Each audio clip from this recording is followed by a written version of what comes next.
Now, following news of a recession, defection and losses at by-elections, Rishi Sunak has welcomed better news of the UK's inflation rate falling more than predicted to 3.4%, which comes as a lifeline for the Prime Minister, who claims the new inflation figures show his plan is working and 2024 will be the year the economy bounces back.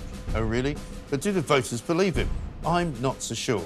And I'm now joined down the line by economist and market commentator Justin Urquhart-Stewart. Justin, a very good evening to you. Welcome to the Independent Republic of Mike Brown. Thank you. I think Rishi Sunak may go down in history as the most overly optimistic Prime Minister we've ever had, because he thinks this is a year that not only the economy is going to bounce back, but that the Tory party is going to bounce back as well. Now, one of those things may happen, but I don't think it's the second one.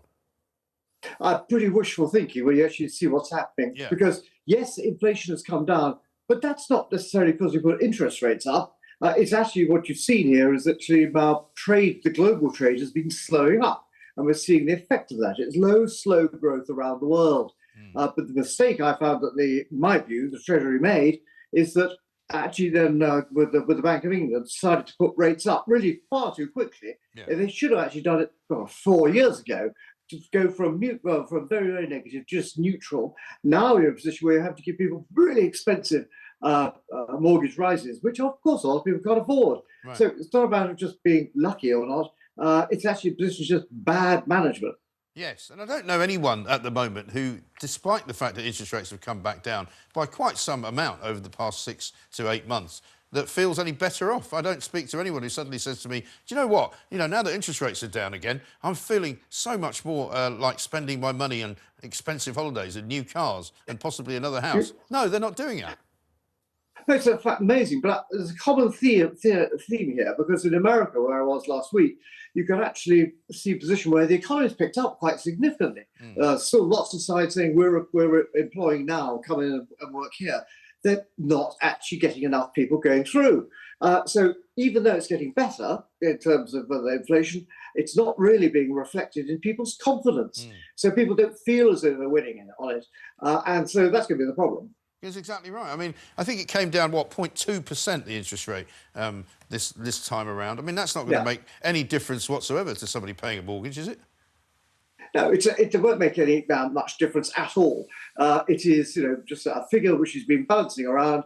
And now be careful, because they always like to say the Bank of England is independent. Well, is it? There's normally someone from the Treasury in there. All the members have to be vetted and checked on by the secret services. And they've got their own bank employees as well who have to be checked. And just to cap it all, a little person from the Treasury who puts his hands up occasionally and say, I think we've made the wrong decision. So it's hardly surprising, and it's vital we get this right, because otherwise a position where the primary driver of our economy is the consumer. And if the consumer can't spend because money is being taken out of the mortgage, it's just going to be dangerous. They didn't need to put rates up so fast, and too late. They should really be thinking about this, really when the difficulties were occurring. Wait 2 years and then bring it in gently. Merely saying it's going to be better later this year, well, so is fireworks. Yeah, well, exactly right. It's not going to be better for Rishi Sunak later this year. I can pretty much determine that for sure. But, I mean, the other problem is they've made government so big now that they need to fund it to such an extent that they can't really give any money back to the taxpayer. They can't really cut people's taxes because they need every single penny they can get their hands on. I mean, only today, the DWP confirms, what, the £500 million cost of living support packages for this year. You know, they're talking about trying to clamp down on the 9 million plus people who are economically inactive, but sort of half of them are students. Another sort of quarter, at least, they're going to say they're unfit for work. They've got a massive problem. They've got a huge number of people who are living in this country who are not generating any income for the government, and we have to keep subsidising them. Well, it's either that or we find an efficient way of trying to get them back. And I find it really very odd indeed that they can go to Rwanda and expect that's the end of the issue. It's not. Frankly, it'd be much better speed up the asylum evaluations, and particularly people who've just swapped their passport and also swapped their religion, and actually put a timescale on it as to how many hours people are going to have to spend to make sure that we've got proper control of it. If they don't do that, it's going to be really very difficult indeed, and people believing that the Bank of England is all power to try and resolve this issue. No, it's not. This is a global issue as much as anything else. Well, this is the thing, and I mean, the only real, I suppose, bright light at the end of the tunnel for Rishi Sunak is that the Labour Party don't appear to have much of a plan as to how they would spend their money. And in fact, all we saw this week was Rachel Reeves saying she's going to embrace her inner Margaret Thatcher, if only.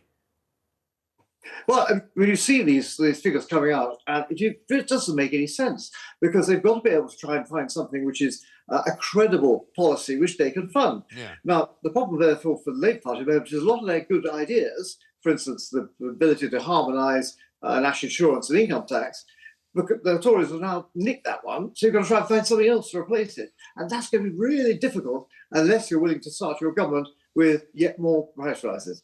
Yeah, absolutely right. Justin, good to talk to you. Thank you very much indeed. Justin Urquhart-Stewart there on Rishi Sunak's incredible optimism that he thinks that not only is this the year that the economy will bounce back, but he also thinks it's the year that Rishi Sunak and the Tory party will bounce back. Well, I've got some bad news for him because I don't really think that that is in any way likely to happen.